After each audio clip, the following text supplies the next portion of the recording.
What is up, everybody? How are you doing today? Welcome in to the Fantasy Tap. If you've never joined us before, my name is Michael, and I am very excited to have you here today. We have got a great episode and a great show for you.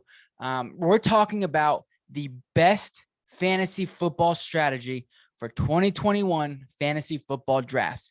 Yes, the best. Guarantee it. Hands down, works every time. All right. I guarantee it. Guarantee. That's a pretty bold statement. That's a pretty bold statement. So before we jump into the strategy, let me just remind you guys, we do have our listener league raffle available. All you have to do is subscribe to our YouTube channel and then DM us on IG or Twitter. Just say subscribed. All right. If you don't have Instagram or Twitter, you can also comment on the video below, subscribed. We'll put you in the drawing there as well. Also, there's a free bonus entry if you join our Discord, and that link will also be in the description. So check it out. The prize is a full-sized autographed Kyler Murray helmet. So we'll be giving that bad boy away. It should be here pretty shortly. So it will be behind me hanging up on this wall instead of this little mini Dolphins helmet, or maybe I'll put it up on a shelf or something like that, but it will be here. Very excited to get it. Also, if you could do us a huge favor and click the subscribe button, that help us a ton.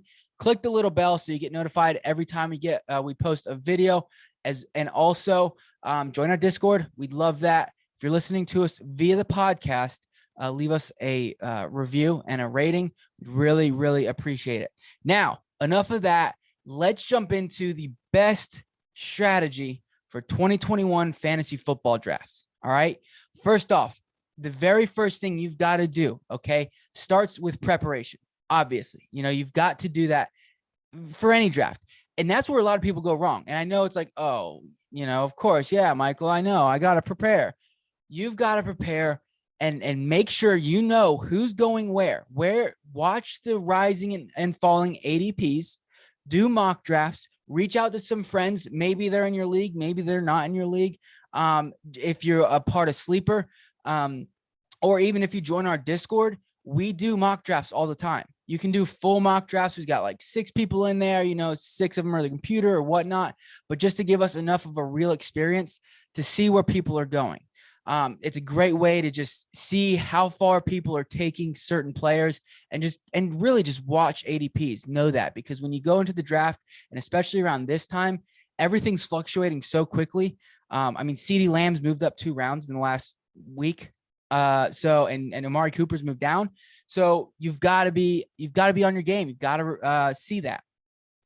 Also, listen, in my opinion, listen to our podcast. And join the Discord. We post news and notes and stuff like that. We talk about it. It keeps you up to date during the show and things like that. If you don't want to listen to our podcast, go find another podcast. Go find something just to keep you up to date. It doesn't have to be an hour show. It can be a quick 20-minute show that just kind of keeps you up to date. And that way, where players are going, what's happening in the league, who's injured, who's not, and things like that. We'd love it if it's us, if you subscribe to us and listen to us.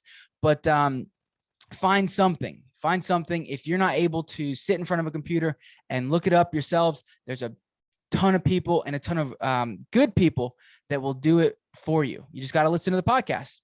And then the biggest thing about preparation is if you're not prepared going into the draft, you're most likely going to get lost in the draft. And what I mean by that is drafts move quickly, especially when you're online, 2 minutes a piece. You could be sitting there in the chat, chatting it away, and all of a sudden you got 30 seconds left on the clock. You haven't even looked at your board. Okay. You've got to be prepared with ADPs, and in another way that we'll talk about in a bit.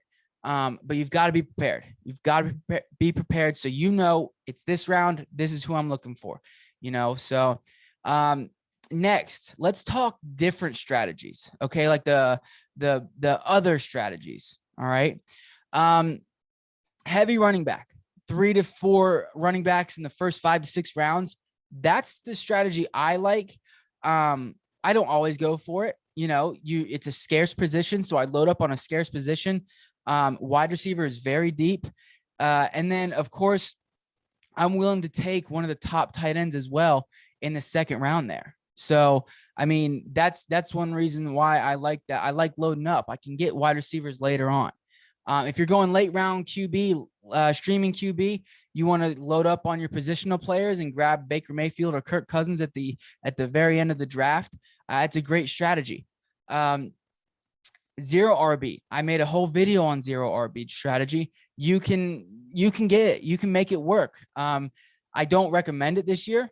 I think there's a ton of value in wide receivers, but you can make it work. And then zero, if you're in a defensive, you have a team with zero or kickers or defenses, zero kickers, zero defense. If you're drafting next week and you've got a kicker and a defense in your league, don't draft him. There's no need to, unless you're getting Justin Tucker, which you're paying up for, or the 49ers defense, or, the top defenses in the league, the Bucs defense. There's no need to pay up for him. There's so much preseason to be played. We still have 3 preseason games to go to, plus camp. There's more than likely going to be some injuries. Load up on your positional. You can grab a kicker, a defense to stream week in and week out. That's another, strategy. So, but what I'm getting at is you can make all of these strategies work. Is really what I'm getting at. You can make all of them work with the right preparation, okay, and right strategy going into the draft. Now, if you know where you're drafting, prior to the draft, you've got a leg up. Okay. So if I know I'm picking at the 12th spot at the turn, what I want to do and what you should do is pick 3 to 4 players that will be there. Okay. That, and you got to make sure you're realistic with this. Pick 3 to 4 players that will be there. Those are your 3 to 4 targets. Okay. When your pick comes around. All right.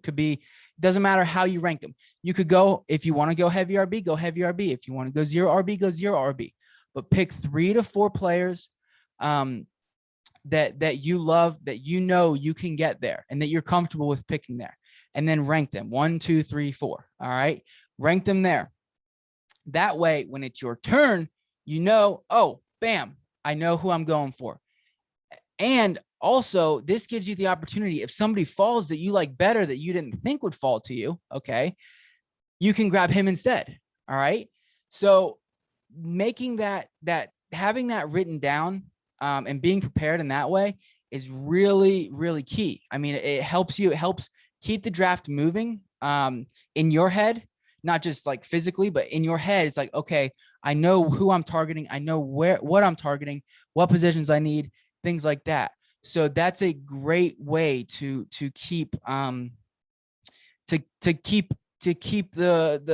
your rounds going, your picks going, and knowing how your team should look. It's a great way to construct a team. Make sure you're constructing it the way you want to, because going in all willy-nilly, just with one sheet of paper with your top 200 and this and that, I mean, you can draft well with it, but it's difficult to look at that paper and be like, oh, I don't know how I'm going to construct my team. Maybe I'm just going best player available, and at the end of the day, I end up with 3 running backs and 6 wide receivers, and so having that really helps with roster construction. And then finally, the first round is going to dictate the rest of your draft. So if you're able to get your stud, once you get that first pick, exactly what to do after that. All right, round 2. These are the guys that are here. If one of my guys from my first round falls to me, obviously I'd like to take them.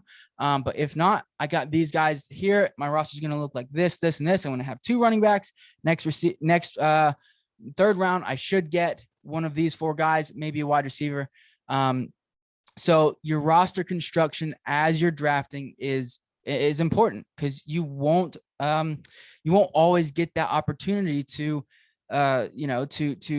sit down and take a second and look over your team if the draft is moving fast. So, and then also, if you don't know where you're drafting prior to the draft, and this is what I do, Most of my leagues are like this, and it's kind of tedious, but it works and I like it.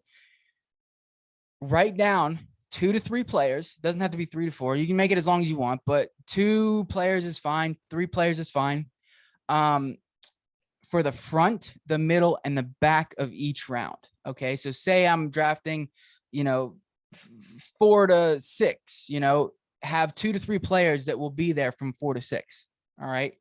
And then same with the front half of the draft and the back half of the draft. Like I said, it is a little tedious, but you don't have to do it all in one sitting. Don't do it the night before your draft. All right. Work on it a little bit, see how ADPs adjust. But pick out 2 to 3 players that should be there at the beginning, the middle, and the end of each round. And that'll also help you with your roster construction. That's where I see a lot of people struggle, is when they're in the draft, drafting too many of one and not enough of the other. And not staying on task really. So that really helps with knowing who you're potentially going to get, and knowing how your roster is going to look, and making the roster that you want. So lastly, have a tier system. You don't have to make your own. There's plenty of sites out there that offer, tiered rankings from quarterback, top tier 1, tier 2, tier 3. You can do them all, flex players, everything. Have a tiered system. That way, if somebody does fall to you and you do, like, you're kind of like, oh, maybe I want that guy instead, you can pull those tiered notes out. If you want to make your own, go right ahead, but there are a ton out there. Maybe pick one of your favorite fantasy analysts, because I guarantee you they have them, and pick out one of their tiered notes and go off that. But just have that with you there, so what the different tiers are and what they think, and if you might be able to get a better player than you originally thought. So, and last item on this video, don't be afraid to go and get your guy. Don't play the ADP game all the time. Okay. You don't want to say, well, he might fall to me here, so I can get him here, and vice versa. No, if it's a guy, if you want to take Darren Waller, George Kittle, and you're at the pick 10 or whatever, you're the 110, and you're pick at the 2-3, then you're not going to get him in the 3rd round. So take one of them. If that's your guy, if you want to go get one of those high-end tight ends or whatever player it is, okay, go get them. Don't be afraid that you're reaching. All right. Value is it's great. I love drafting value, but I also like going and getting my guys. Okay. If I know how I want my team to look, if I want one of those advantageous, tight ends at my positional advantages at tight end, I'm going to go get them. I'm going to go get them no matter what it costs. Don't completely overpay. I wouldn't take Waller or Kittle in the 1st round, because they are more than likely going to be there in the 2nd. But if you're early in the 2nd, go grab them. Go grab them if that's what you want. Don't be afraid to take your guy. All right. Well, ladies and gentlemen, that is it. That is the best strategy. Preparation is the strategy. All right. And that's really what it comes down to. Don't worry about, should I go heavy? Should I go, heavy RB, 0 kicker, 1 quarterback, 2 quarterback, 5 quarterback? Don't worry about that. Figure out your own roster construction, prepare it for the draft, before the draft, and you will have the team you want and the team that will eventually take you to a championship. I'm telling you. So do that. And if you have any questions, any comments, drop them down in the comments below. Really appreciate the support. Also, don't forget Kyler Murray autographed helmet. We're giving it away. So don't forget to sign up for that. Just subscribe to our YouTube, DM us on IG or Twitter, subscribed, and you will be entered a second free entry if you join our Discord. Also, don't forget, subscribe, bell, like the video, and join the Discord. All right, guys. Love you so much. Thanks.